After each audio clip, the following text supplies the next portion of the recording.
It was my senior year of high school, and me and my friends were talking about how excited we were about going to college and leaving off for home.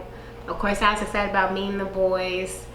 And then my friend told me, she was like, Christina, you know you're not going to be a virgin anymore, right? Once you get to college, and you're going to 2 at HBCUs too. I was like, girl, no. I shook my head. Not me.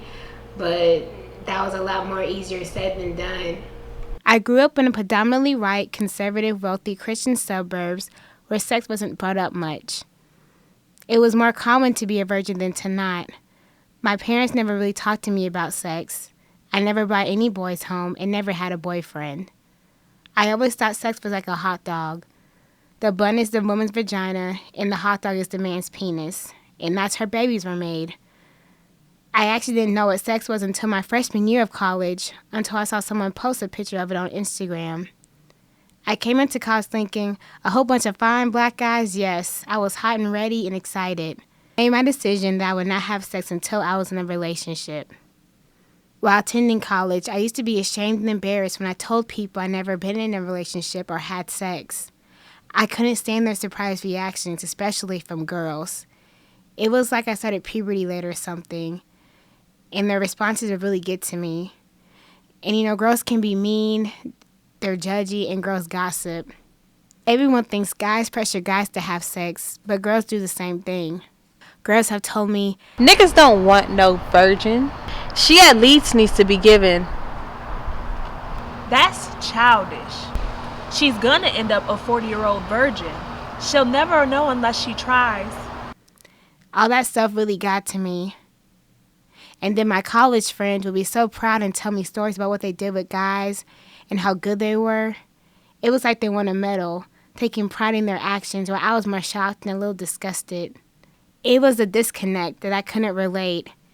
Here I am thinking that what I'm doing is bad, kissing, laying up with a guy, but you're taking pride in giving head, sleeping with him and his friends. In the Bible, God said not to judge, but I was.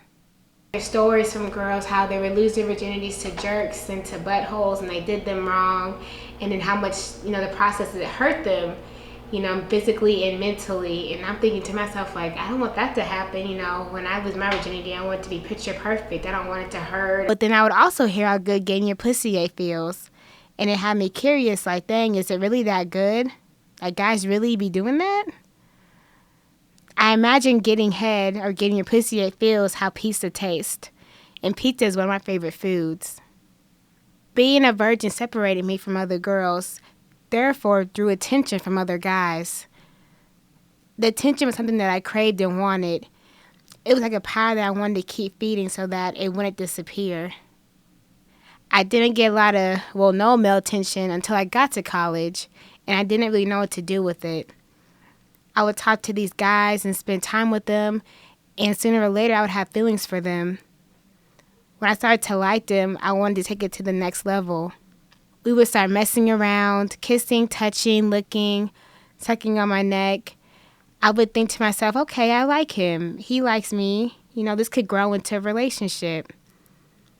But when I went to go as far as what they wanted me to, it was all the way over. Messing around and he would do something that I wouldn't like, or when I told him to stop, it was just all the way over.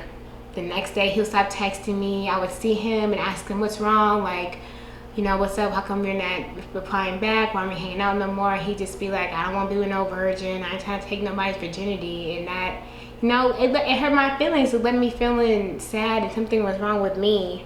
It was like they were punishing me for doing the right thing and leaving me out to dry.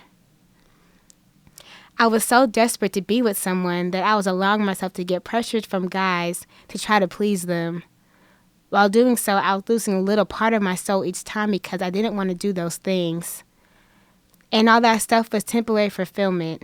At the end, I still felt empty. My heart, my mind, and spirit were all in a battle. When I noticed that guys didn't want to be committed with me, I started messing around with guys for fun or whenever I felt sexually frustrated. Virgins get sexually frustrated too. I was struggling internally. I'm here at this school with all these fine boys who I find sexually attractive, combined with horniness and curiosity. I felt like a ticking time bomb ready to explode.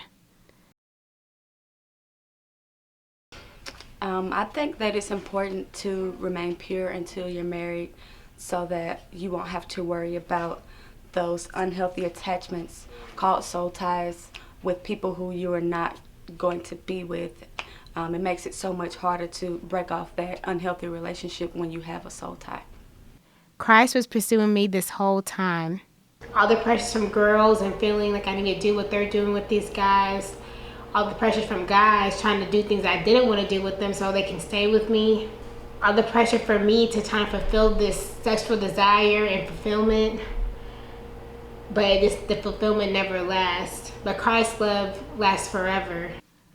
In college, it's easy to be distracted by so many different things and temptations that we think that's going to satisfy us and bring us fulfillment. It's easy to be wrapped up in society's norm that we need to be sexually active and have sexual relations with people, but that's not the case. God still loves you when you commit sin, but do you love Him enough not to try to commit sin on purpose?